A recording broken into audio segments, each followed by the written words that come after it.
The Charlwood strained heavily through the storm as the helm went hard upport. The great bark answered sluggishly beneath the crushing force of wind and following seas. Her stern slewed violently as the rudder fought for purchase in the boiling water behind her, while the bow slowly edged away from the green light looming somewhere ahead.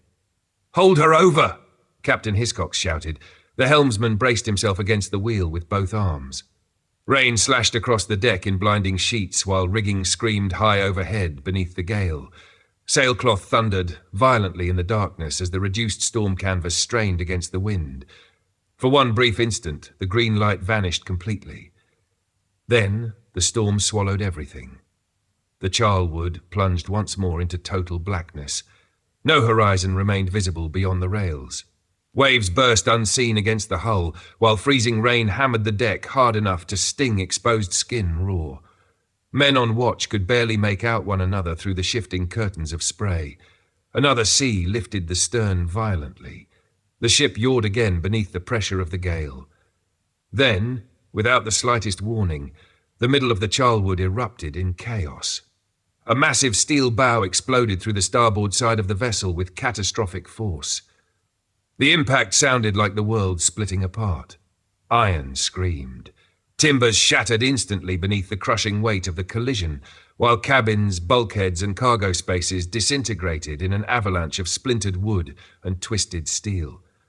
The deck heaved upward violently beneath the crew's feet as the unknown ship ripped deep into the bark's midsection. Men were hurled screaming across the deck.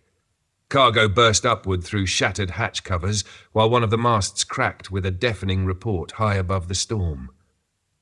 The Boston's bow tore nearly halfway through the Charlwood's hull before the sea drove both vessels apart again. Water flooded instantly into the shattered wound left behind. Panic exploded aboard the sailing ship. "Collision! We're breached below! Pump crews forward!" Lanterns swung wildly as sailors stumbled through wreckage and rushing seawater, while the storm continued hammering the crippled bark without mercy. Captain Hiscocks was thrown hard against the companionway rail but regained his footing immediately. One glance at the damage told him the truth. The ship was dying. He spun toward the deckhouse. "Mr. Mercer," he roared, "get distress lanterns lit! Muster the crew!" "Aye, Captain." Hiscocks did not wait another second. He plunged below through the companionway into the captain's quarters, as seawater already sloshed violently through the lower passageways beneath the rolling deck. Inside, Elizabeth had been thrown from her bunk by the impact. Clara clung terrified to her mother, while Thomas stood pale and frozen beside the cabin table. Somewhere nearby, Miss Whitmore was praying through sobs as shattered glass rolled across the floor with each violent movement of the ship. The captain burst through the cabin door, soaked in rain and seawater. "We've been struck," he said sharply.